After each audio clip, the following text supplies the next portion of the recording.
Welcome to this video review. Today I'm going to talk about and review the Delta Optical Stryker HD 5 to 50 by 56.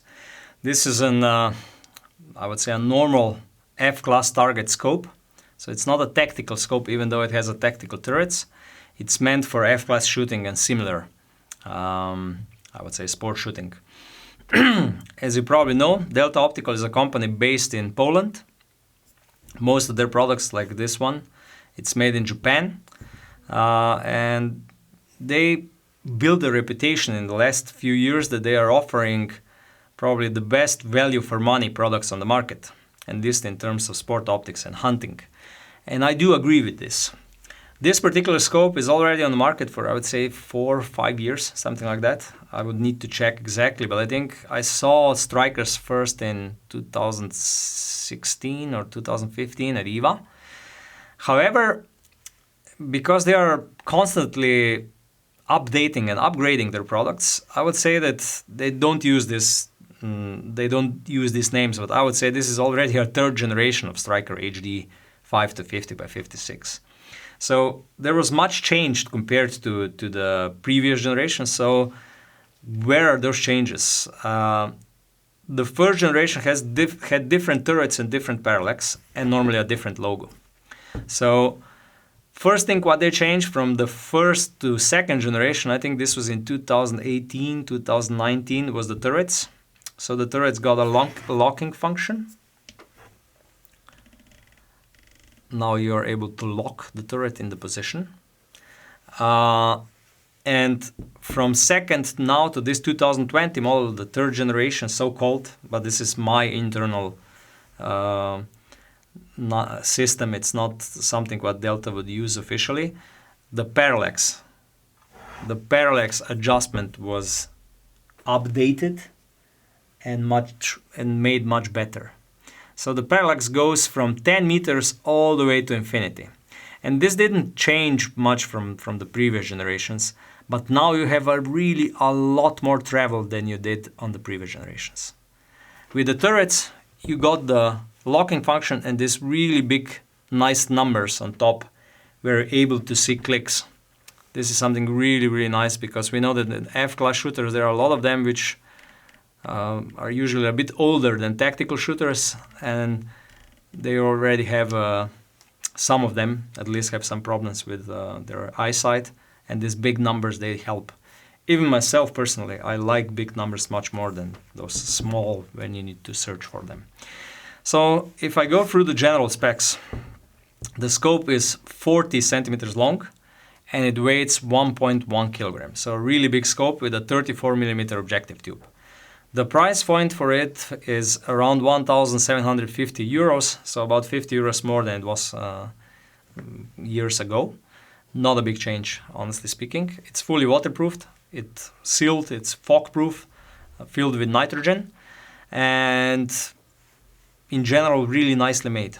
Together with the scope, you're getting the lens covers, and you're getting the throw lever, which can be screwed into the magnification ring here, if you need a throw lever for easier manipulation of the magnification.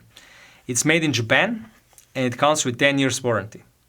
Normally the service is in Europe, but honestly speaking, these are scopes which are really not problematic. I don't know if we even send a single one back to the warranty. I think we didn't. Really great value, and also fit and finish, it's nice. If I go through the reticles, there are 3 different reticles, and they're all located in the second focal plane. So when you change the magnification, they're really thin and nice. It is also interesting that reticles are paired with the turrets. So different reticle, you get different clicks with them. I will talk more about that when I talk about the turrets. All of the reticles are illuminated and have 11 intensity levels.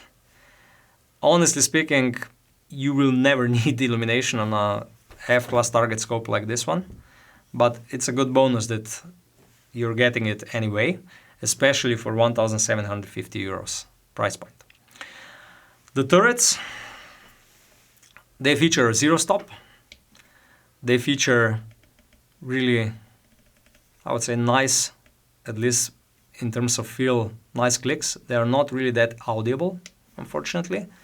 The turret is multi-turn, and you see the turn indicator, these lines on top. This.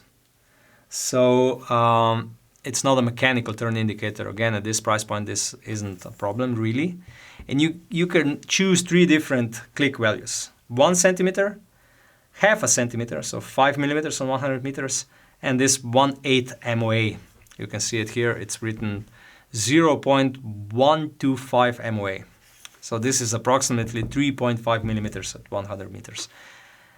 This is the most logical choice. 5 millimeters also, 1 centimeter is completely off. I don't understand who buys 1 centimeter on F-class target scope. Maybe some beginners, but in general, a tactical click on a target scope, it doesn't make sense. Please check our videos where we explain the differences between target scopes, tactical scopes, and hunting scopes, because there are clear distinctions between them. The elevation range on this scope is 29 mils. On some specification sheets, you find 30 mils, which is really a lot for a scope with a 50 times magnification. I'm also not sure this is completely correct. I never checked it. I just looked at the specification sheet. It features a 0 stop, it's resettable, and has a locking function. If I go to the optics, so the magnification range is 5, and it goes all the way to 50 times magnification, so 10 times zoom, with a 56 millimeter objective lens. So really big objective lens and a really big zoom with a high magnification. The field of view is 9.5 meters per 100 meters, normally at the lowest magnification. And when you look through it, I would say the apparent field of view, the field of view you're seeing, it's more than decent. It's, however, not in the same league as those scopes that cost 2 times or even more than 2 times more than this. When you look at the scopes for 3,000 euros or 4,000 euros, the field of view is a little bit better on those scopes, but this is also normally to be expected when you're paying so much more. For this price class, still the optics is more than you're paying for it and more than you're able to expect for 1,750 euros. We are always amazed how clear the image is for this price point.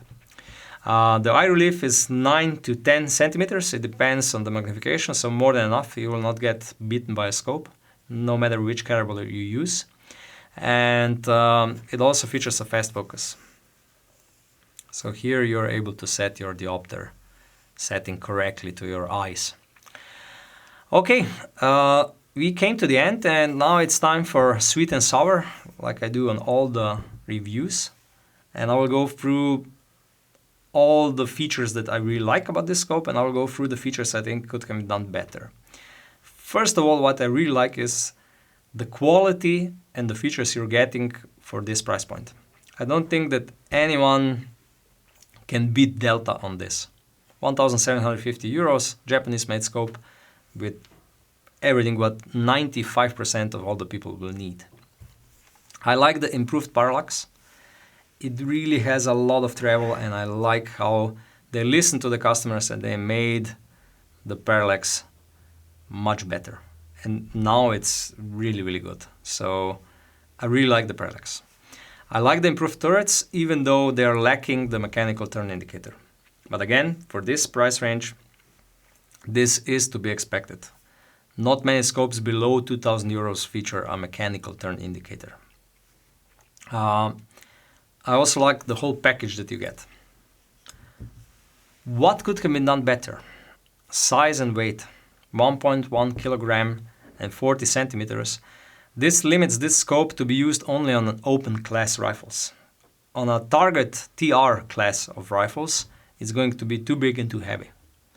I also think that 1 centimeter click on these scopes is complete nonsense. So 1/8 MOA and 5 millimeter clicks are, I would say, acceptable and logical, even though I'm sure that majority of people go for 1/8 MOA, because this is a target scope. You need really fine, precise clicks, and 1/8 MOA gives you this. 1 MRAT, 0.1 MRAT or 1 centimeter click, it makes no sense on this scope. I think they should just discontinue it, honestly speaking. Even though some buyers are buying them, but I'm sure that they are buying them because they're beginners, so they don't know really why they need that, and it's only confusing probably for them. What could have been done better? Not much, honestly speaking. Maybe a better field of view, but again, for this price class, this is really hard to expect. All in all, a great package.